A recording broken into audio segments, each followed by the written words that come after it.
1919년 3월 1일은 조선이 일제 지배의 한거에 독립을 선언한 날입니다.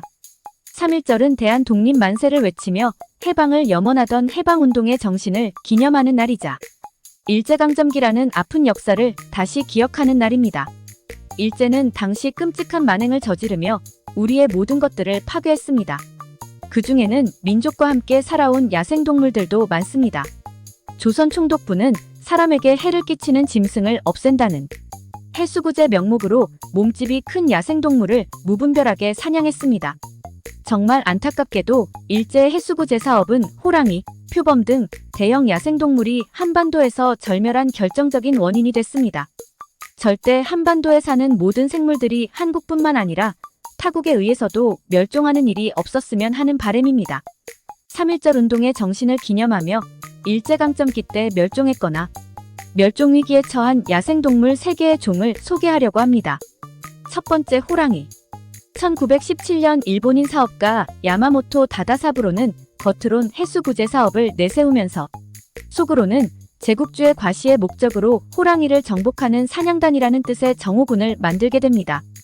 야마모토는 사냥단과 함께 한 달간 원정에 나섰다가 함경도에서 호랑이 2마리를 포획하고 돌아와 시식회를 갖기도 했다고 합니다.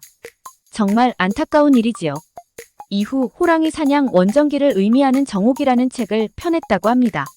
조선 총독부가 발행한 신문 조선위보에 따르면 1915년부터 10년 동안 한반도에서 포획된 호랑이는 89마리라고 합니다.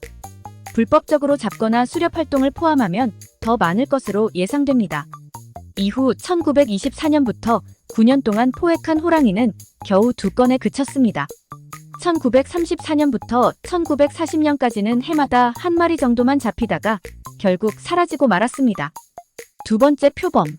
선사시대에 그려진 것으로 알려진 울산 반구대 암각화에는 표범이 새겨져 있으며 조선이 병자호란 이후 청나라에 매년 정기적으로 바쳤던 표범 가죽수만 150장에 달했다는 기록이 있을 만큼 한반도에는 오래전부터 표범이 많이 서식했습니다. 그랬던 표범은 일제강점기에 들어서면서 절멸했습니다. 지금은 러시아의 아무르 표범이라는 명칭으로 살고 있지요. 조선위보와 조선총독부 통계연보 등에 기록된 내용을 더하면 1915년부터 1942년 사이 표범 600마리가 마구잡이로 사살됐다. 해방 이후에도 표범은 사람을 해칠 수 있다는 이유로 보호해야 할 야생동물에서 제외됐습니다. 세 번째, 꽃사슴. 대륙사슴을 아시나요? 바로 꽃사슴으로 더 많이 알려져 있는 사슴의 명칭은 대륙사슴입니다. 국립생태원은 일제강점기의 해수구제 사업 이후 대륙사슴이 절멸했다고 말했습니다.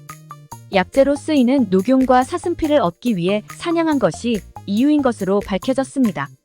한국에서는 1910년대 제주에서 발견된 후로 보이지 않아 2005년부터 멸종위기 야생생물 1급으로 지정됐습니다. 일제는 호랑이를 중심으로 해수구제 사업을 추진했는데 호랑이의 생태를 알지 못해 매번 사냥에 실패하자 잡기 쉬운 대륙사슴이 희생양이 됐습니다. 북한에는 대륙사슴이 남아있는 것으로 알려졌습니다.